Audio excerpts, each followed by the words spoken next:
Hello and welcome to this session where I talk about an area of relationships that we don't talk about enough, our friendships. Friendships are very, very rewarding to us. We look forward to enjoying some very joyous moments of our lives with friends. The laughter, the shared stories, the history, the inside jokes, feeling that someone gets you, friends who've traveled together, friends who attend weddings together. There is a lot of goodness that friendships bring to life. What do you do when there is a possibility of losing a friendship or being misunderstood or the painful parts of this relationship as we experience it? Because unlike romantic relationships, friendships don't have clear beginnings, right? And so a lot of times they don't have clear endings either. No formal conversation, no defined structure. Sometimes these can be very hard when a friendship begins to fade or fracture. So I want to focus and zone in on how do you need to navigate the possible end of a friendship, how to understand that it may actually be time to let one go,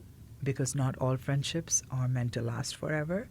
But that doesn't mean this friendship was not meaningful. Welcome to Dilki Recipes on your favorite social media platform. Hi, I'm Dr. Sheeza Mohsin, executive coach, relationship expert, and your coach in this virtual space to support you and your Desi family in America. If you identify as being a person of color, a minority, and having some form of bicultural identity, a major goal of putting this information out is to help you realize you're not alone in this journey. If you identify as a Desi with cultural roots in Pakistan, India, Bangladesh, and surrounding areas, trying to meet your life and relationship needs and desires while embracing some beautiful elements of your cultural heritage, Dilki Recipes is for you. If you don't identify as a Desi, but have a warm, loving, human being kind of disposition and you want to better yourself, I think you'll find some good stuff in here as well. So let's go on with the show. Let me start with some important things to go over. Losing a friendship does not mean you fail.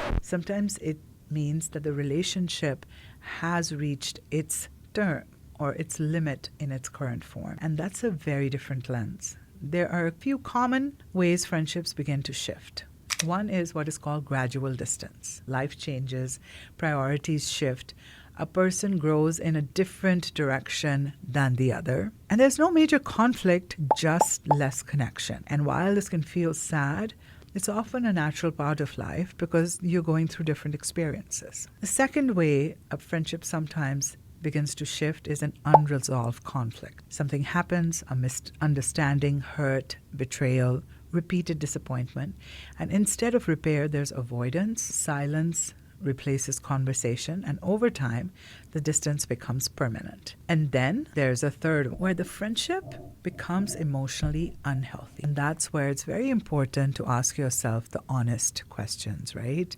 It's important to know that while the friendship brings joy, support, belonging, they should constantly not be bringing confusion, anxiety, emotional depletion, or a feeling of being taken for granted. So it's really important that you look at the friendship and see whether it has a potential to carry on or maybe fade and run its course to the end. What are some of the things I'd like you to consider when you're thinking of possibly ending the relationship or putting it in a parked position on the dance floor, like I like calling it? You know how sometimes just creating some distance can help healing, and then you can have a fresh perspective, go back into that friendship. One is there mutual effort? Are both of you showing up, or is it just one person constantly carrying the relationship? You know, healthy relationships have reciprocity. So if you are not putting an effort in, or your friend is not putting an effort in, one of you is going to fatigue and build resentment. So that's something to keep in mind. Another thing is, are you finding yourself to be very performative, or do you feel like you can be yourself in front of this friend? Do you have to edit yourself? Do you have to shrink yourself? Do you have to perform to be liked? If you cannot be authentic, the connection will eventually feel very exhausting. So you have to check in with that. Am I myself? Do I enjoy? Do I feel light and free? Because these are the people we're choosing to be in our lives. Another important element of friendship is noticing how you and your friend handle conflict. Any relationship that's meaningful will have some misunderstanding.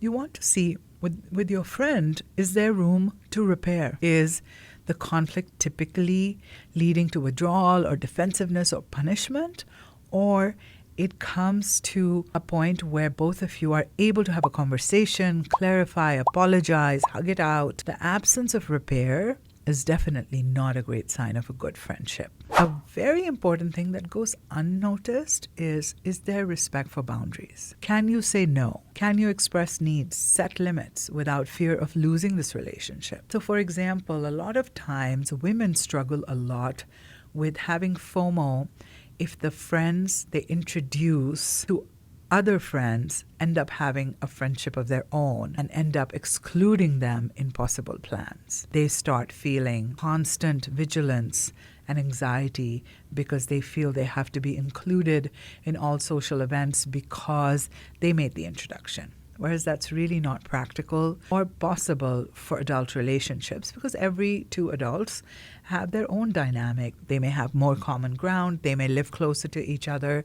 They may have a lot more in common that brings them together. So it's important that you both notice boundaries and be okay with the other person not inviting you and not feeling like that's something they did wrong. It's just that this is how they wanted something to be.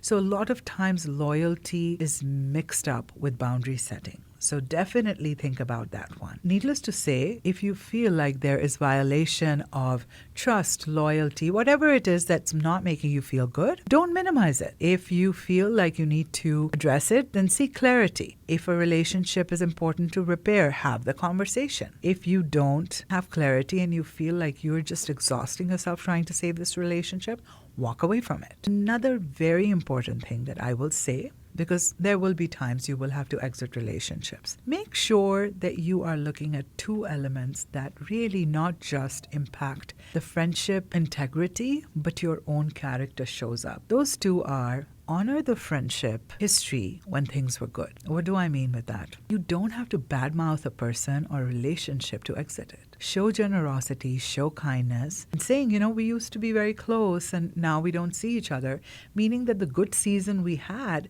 was wonderful. Now things are different. So you're not really attacking the person because you're not friends anymore. And I will tell you, it reflects poorly on you also when you engage in that. The second thing is, friendships that are seasonal have a season where a lot of close, intimate, confidential information may have been exchanged. And the rule that I like suggesting to people is that the true sign of your good character is that if somebody shared something personal with you while you guys were close, then that should go with you to your grave or whatever it is that you believe in, because they trusted you with that information. Now, just because you're not getting along and you think that you can go and share that loosely, remember that everyone is also judging you and may not feel safe with you. And that is also a sign of showing weak character, because it means that until things are working your way, everything is fine and you will honor somebody's confidence. The moment they don't work your way, you end up being very, very irresponsible with people's personal and confidential information. Confidentiality is a responsibility. It's a gift.